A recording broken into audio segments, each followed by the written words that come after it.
I wrestled with exactly what the book is about, and I want to ask you about that first, because I've heard you say a lot of different things about this book that would lead me to believe you would answer the question in a particular way. I know, it's about love, it's about sex, it's about radicalism, it's about the culture versus the counterculture, it's about faith or lack of faith. I actually perceive the book to be, for what it's worth, about persecution.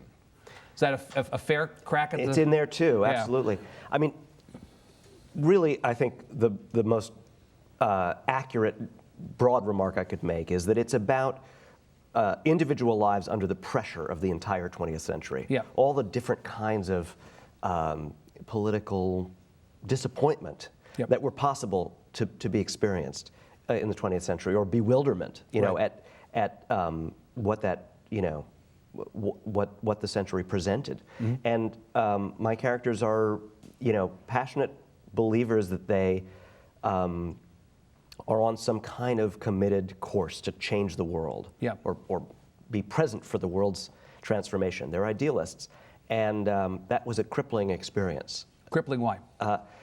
Well, I think, crippling for them or crippling for you? Well, I came along too late to do anything but survey the damage in many ways. But I come from a family of activists and protesters and radicals. This story is not disconnected from your own story. Absolutely not. And so in that respect, I wonder if it was crippling to have to tell the story or lift the wrapper on your own experience, although you've done that before. I'm weird that way. For me, being able to testify to what I feel is the truth about life, which isn't to say this is a memoir or a biographical book or a historical book disguised as a novel, but to talk about the feelings that are hard to describe in life, as I've done in a couple of other instances, but maybe for me, never to this extent, is very freeing. It's a kind of an embrace of lives that I feel party to, witness to,